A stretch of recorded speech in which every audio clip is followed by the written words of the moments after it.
Alors, donc,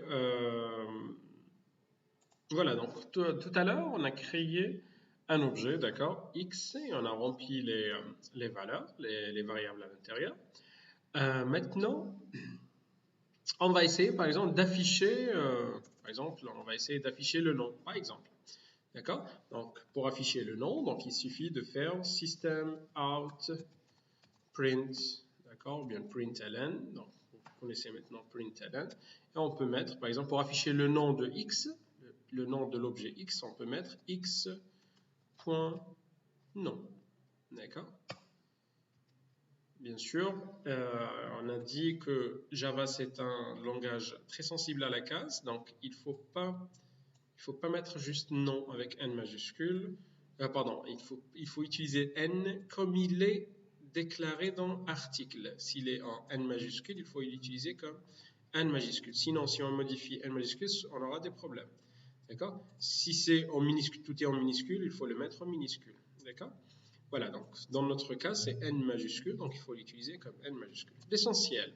Donc pour afficher le nom, donc voilà, de X, on va voir, donc on aura, pardon, je sauvegarde, voilà, ordinateur. Donc il a affiché l'ordinateur. D'accord?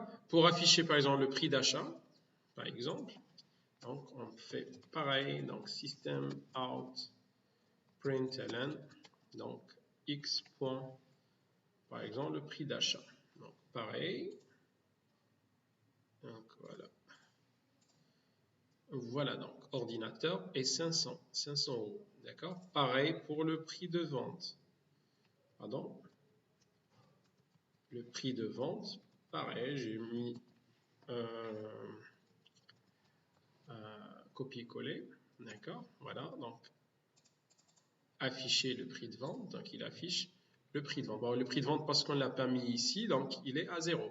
Par défaut, la valeur du prix de vente est à 0. D'accord? Voilà, donc ça c'est le nom, le prix d'achat, le prix de vente. On peut même ajouter le stock par exemple. Donc j'utilise le copier-coller. D'accord? Stock. Voilà, donc on aura un stock. Voilà, donc on affiche les 4 valeurs. D'accord? Voilà. Bon, donc on a affiché les informations de cet objet-là. Maintenant, peut-être on aura des problèmes si on veut créer d'autres objets. C'est-à-dire, par exemple, si je vais essayer par exemple de créer un autre objet article, d'accord, Y par exemple, et je fais article, new article, d'accord, voilà, donc maintenant nous avons deux objets, l'objet X et l'objet Y, d'accord. Pour donner des valeurs au Y, donc je peux mettre Y.nom reçoit par exemple une souris, etc. D'accord? Y.prix d'achat, par exemple 500, bien donc une souris, donc c'est 10 € par exemple, etc. D'accord? Donc voilà. Donc voilà, maintenant nous avons deux objets. L'objet X qui compte, c'est un ordinateur, d'accord? Et l'objet Y, c'est une souris, d'accord? Voilà. Donc maintenant, pour afficher les informations de Y, comme on a fait pour X, donc il faut faire la même chose, c'est-à-dire je dois mettre system out println etc. Y.nom, d'accord? Comme on a fait ici, X.nom, et après Y.nom, et pour afficher le prix d'achat, pareil, voilà, Y.prix d'achat, d'accord? Pareil pour Y, donc, pardon, pour le prix de vente, Y.prix de vente, etc. Donc, Y.stock, etc. D'accord? Donc voilà. Donc pour chaque objet, pour afficher les informations des objets, par exemple, bon, c'est un exemple bien sûr, pour afficher les informations d'un objet, donc on utilise, il faut répéter le code à chaque fois, c'est-à-dire il faut répéter le même code presque à chaque fois. D'accord? Voilà. C'est un exemple d'affichage bien sûr, mais on peut avoir d'autres exemples. Donc, qu'est-ce qu'on peut faire pour éviter la répétition, c'est-à-dire d'écrire un code, un grand code à chaque fois? Donc, qu'est-ce qu'on peut faire? On peut prendre cette partie-là, par exemple la partie d'affichage, on peut la copier et la faire rentrer dans la définition de l'article. Parce qu'on aura besoin de ça à chaque fois, par exemple, d'accord? Si on aura besoin de l'affichage à chaque fois, pour chaque objet, et peut-être on aura des 1000 objets, on a dit, d'accord? On aura 1000 objets, 10 000 objets, 100 000 objets, etc. D'accord? Donc, pour éviter la répétition à chaque fois, on peut faire rentrer ça dans la définition de l'article, c'est-à-dire juste après les variables, d'accord? Avant la fin, pardon, donc avant la fin de, de la vidéo, pardon, avant la fin de la classe, d'accord, de la classe ici, je ramène le code, d'accord, le code créé, c'est-à-dire l'affichage du nom, l'affichage du prix d'achat, l'affichage du prix de vente, l'affichage du stock, par exemple, bien sûr, et j'enlève le nom de l'objet parce qu'on est dans la classe, d'accord, donc on n'a pas une relation ici avec Y ni X, etc. Donc c'est général. Donc afficher le nom, d'accord? Quel que soit l'objet, que ce soit X ou bien Y ou autre. D'accord? Afficher le nom. D'accord? Afficher le prix d'achat. D'accord? Afficher le prix de vente. Afficher le stock. D'accord? Et tout ça, on va le mettre entre deux accolades, on va le regrouper, d'accord, entre deux accolades, d'accord. Donc bien sûr, on est dans la classe article, d'accord, on est rentré dans la définition de l'article, d'accord. Donc on ramène le code, on enlève les x ou bien y, x point ou bien y point, on le rend général, c'est-à-dire afficher le nom, afficher le prix d'achat, le prix de vente, le stock, et on ajoute début et fin, d'accord? Alors, et on peut donner un nom à cette fonction-là. Celle-là, c'est une fonction, on appelle ça une fonction, c'est-à-dire on regroupe un code ensemble et on ajoute un nom. Par exemple, j'ajoute ce code-là, je vais le nommer affichage, par exemple. D'accord? Et on ajoute des parenthèses, on peut voir pourquoi les parenthèses plus tard. Alors, pour ceux qui ne connaissent pas les fonctions, d'accord? Mais maintenant, ça marche. Donc, on a une fonction qui s'appelle affichage et on ajoute void au début. D'accord? On va voir qu'est-ce que ça veut dire void plus tard. D'accord? Donc, je répète, qu'est-ce qu'on a fait? On a ramené le code, d'accord, pour le faire rentrer dans la définition d'un article, d'accord. Donc voilà, on a enlevé les informations de l'objet, d'accord. Donc il ne faut pas mentionner un objet, un nom d'objet, d'accord, parce qu'on parle du moule, d'accord. On est en train d'ajouter cette fonction-là à l'intérieur du moule. Donc on a ajouté un début et une fin, d'accord. Donc on a regroupé le code ensemble, d'accord. On a donné un nom, d'accord? Donc, c'est le nom affichage et on a ajouté void, d'accord? On va voir plus tard que ça veut dire void, d'accord? Pour le moment, il faut l'accepter comme il est. Donc, maintenant, nous avons une fonction, d'accord? Cette fonction, elle est rentrée dans la définition de l'article, d'accord? Donc, chaque article, il peut utiliser celle-là, d'accord? Donc, pour afficher les informations de n'importe quel objet, il suffit d'appeler affichage, d'accord? Donc, pour exécuter ça, il suffit d'appeler affichage. Donc, qu'est-ce qu'on va voir dans notre code? Donc, c'est bon, elle est rentrée dans la définition de l'objet. Donc, je reviens sur principal. Donc, maintenant, principal, on a x, les informations de x et l'affichage de x. On a y, les informations de y et l'affichage de y. Donc, maintenant, on peut enlever tout ça, l'affichage du nom, du prix d'achat, du prix de vente, du stock de X, et on peut mettre tout simplement X.affichage. D'accord? X.affichage. C'est tout. D'accord? D'accord? Donc on peut utiliser maintenant X.affichage. D'accord? Au lieu de faire tout ce code-là. D'accord? Pareil pour ici. D'accord? On peut enlever tout ça et le remplacer par Y.affichage. D'accord? X.affichage, Y.affichage. Tout simplement, ce code-là, il va prendre l'affichage, donc il va afficher le nom, le prix d'achat, le prix de vente, le stock de X. D'accord? Et pour y.affichage, il va afficher les mêmes informations de y, etc. D'accord? On peut voir l'exécution. Donc voilà. Voilà, donc celui-là, c'est l'exécution de x, d'accord? Information, affichage de l'ordinateur de x et celui-là de y, d'accord? Voilà, c'est un exemple d'utilisation, bien de création de fonctions, d'accord? Donc on appelle ça une fonction, d'accord? Celle-là, c'est une fonction.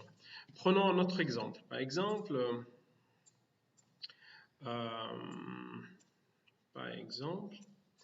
donc maintenant on a affiché les informations de x, les informations de y. Par exemple, concernant les informations de x. Donc ici, on affiche le nom, d'accord? On affiche le nom, le prix d'achat, d'accord? Le prix de vente c'est 0 parce qu'on n'a pas mentionné un prix de vente. Et le stock, d'accord? Voilà. Donc concernant le prix de vente, parce qu'on n'a pas mis un prix de vente, donc il est à 0 par défaut, le prix de vente est à 0, d'accord? Maintenant, comment, par exemple, calculer le prix de vente? Donc généralement, le prix de vente, c'est un champ calculable, c'est-à-dire on peut le calculer à partir du prix d'achat. C'est-à-dire on prend le prix d'achat et on ajoute une valeur, ou bien on ajoute une marge bénéficiaire, d'accord? Et on aura le prix de vente. Donc par exemple, avant l'affichage, ici, je peux par exemple calculer le prix de vente. Donc, je peux mettre x.prix de vente, par exemple, d'accord? X.prix de vente reçoit le prix d'achat, donc x.prix d'achat, d'accord? Prix de vente, c'est le prix d'achat plus une marge bénéficiaire, d'accord? Plus, je sais pas, d'accord, 100 euros, 50 euros, bien un pourcentage. Par exemple, un pourcentage par rapport au prix d'achat. Par exemple, on ajoute 20%, 30%. Donc, x.prix d'achat reçoit, x.prix de vente reçoit x.prix d'achat plus x.prix d'achat fois, je sais pas, 30%, par exemple. On ajoute 30%. D'accord? Donc, on peut calculer le prix de vente à partir du prix d'achat. C'est-à-dire, le prix de vente va recevoir la valeur de prix d'achat plus une certaine marge. D'accord? Plus 30% du prix d'achat. D'accord? On ajoute une marge. C'est à vous, bien sûr, de décider. D'accord? C'est au développeur, bien sûr, à la société de choisir ou bien de sélectionner le taux de bénéfice.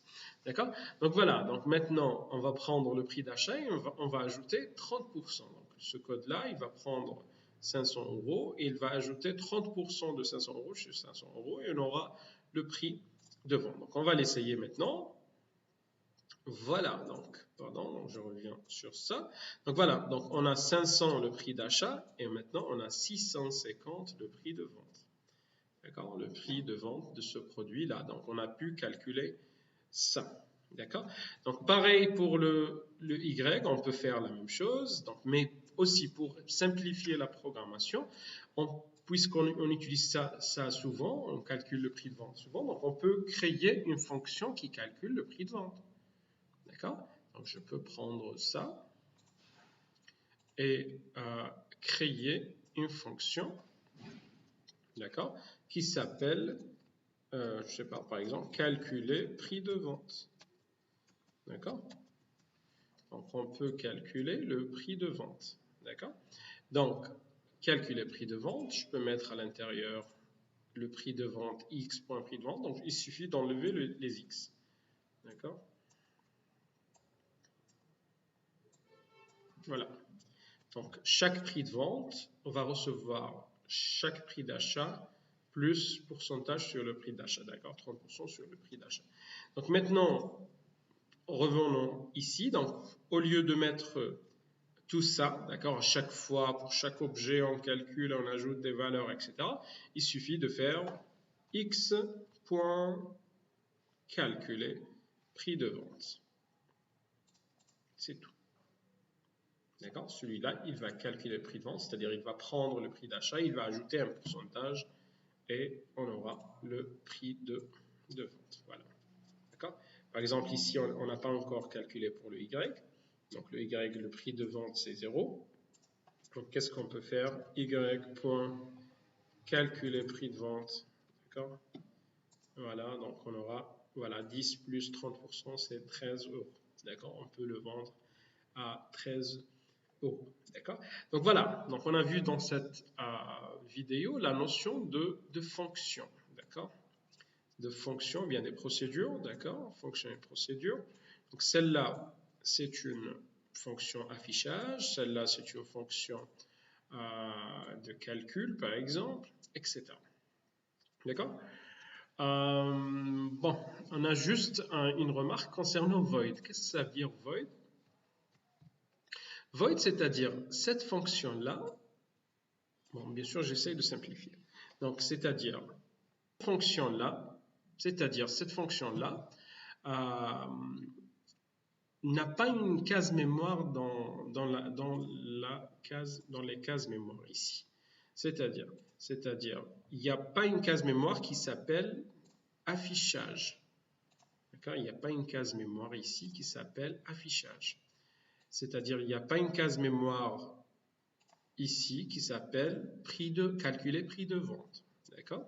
Donc, ce sont juste des fonctions qui calculent quelque chose, qui fait un certain traitement, mais qui ne sauvegarde rien à l'intérieur. Il n'y a pas une case mémoire qui s'appelle calculer prix de vente. Bien sûr qu'il sauvegarde. Il sauvegarde dans les variables. Mais à l'intérieur de calculer prix de vente, il n'y a rien. C'est juste un traitement à faire.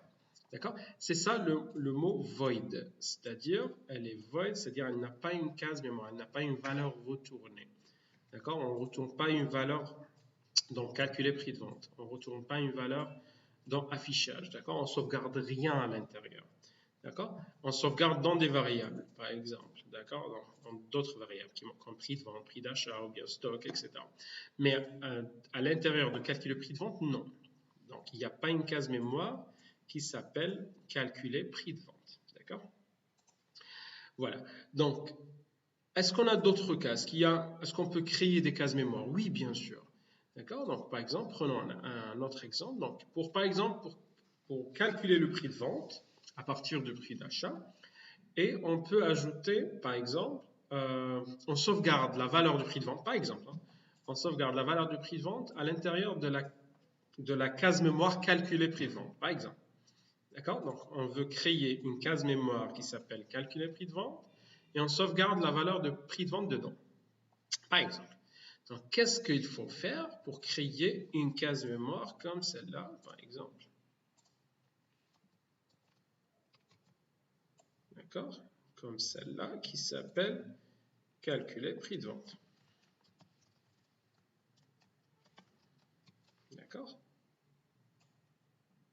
Bien sûr, celle-là, c'est à l'intérieur de la classe X, d'accord, de l'objet X. D'accord?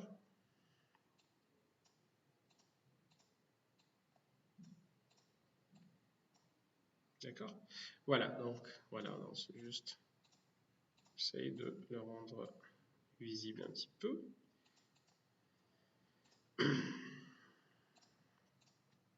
D'accord? Donc, comment créer une case mémoire, calculer prix de vente qui sauvegarde la valeur, d'accord, du prix de vente, par exemple. Donc, qu'est-ce qu'il faut faire? Il suffit de remplacer void par un type.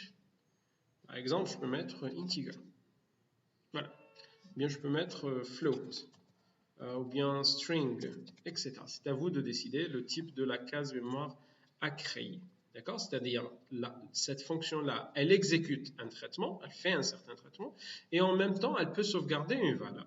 Elle joue le rôle d'une fonction et d'une variable en même temps. C'est-à-dire, elle a une case mémoire ici. D'accord? Donc, dans notre cas, par exemple, on veut sauvegarder le prix de vente. Le prix de vente est de type float. D'accord? Le prix de vente est de type float. Donc, je vais mettre float. D'accord? Bon, pourquoi on a une erreur ici? D'accord? Donc, this method must return a result of type float. Donc, puisqu'on a un type ici, donc il nous dit ici que cette fonction, cette méthode, ou bien une fonction, elle doit retourner un résultat de type float. Elle doit sauvegarder un résultat de type float. Donc, il faut le faire. Puisqu'on a mis un type au lieu de void, donc on a enlevé void. Donc, comme ici, on a void. Maintenant, on a enlevé void et on a mis un type. Donc, maintenant, il faut il faut ajouter le code, il faut retourner une valeur. Must return a result of type float. D'accord? Donc, comment ajouter le return? Donc, voilà. Donc, toujours à la fin des fonctions, toujours à la fin, d'accord? À la fin des fonctions qui contient ici un type, n'importe quel type, float ou string ou integer ou autre, on doit ajouter le mot return. D'accord? Return, et on donne la valeur à retourner, c'est-à-dire la valeur à sauvegarder. D'accord? Par exemple, return 0. Si on met return 0, c'est-à-dire sauvegarder la valeur 0 à l'intérieur du calculé prix de vente. C'est-à-dire, on va mettre ici, et on va mettre ici, par exemple, dans X, bien sûr, on va mettre 0. D'accord? C'est ça. Si on met return 1, c'est-à-dire, il va mettre ici 1, par exemple. D'accord? Dans la valeur de X. D'accord? Par exemple, pour sauvegarder la valeur de prix de vente, on va mettre le prix de vente calculé, on va le sauvegarder. Donc, on peut mettre return prix de vente. D'accord? Comme ça, on va prendre le champ calculé prix de vente. D'accord? La valeur sauvegardée, on va la sauvegarder dans le calculé prix de vente. Par exemple, dans notre cas, dans X, par exemple, on parle de X. Donc ici, en appelant ça, on va calculer 500 fois 3 fois, c'est plus la marge bénéficiaire, donc on aura 650. On va sauvegarder 650 ici. D'accord? Dans X, on va sauvegarder, il va retourner 650 dans calculer prix de vente. D'accord? Donc voilà. Donc, je répète, qu'est-ce qu'on a fait dans cette vidéo? On a créé des fonctions et des procédures. D'accord? On appelle ça généralement dans la programmation ordinaire, on appelle ça une fonction, c'est-à-dire chaque fonction qui a un traitement et qui a un type ici, on l'appelle fonction. D'accord?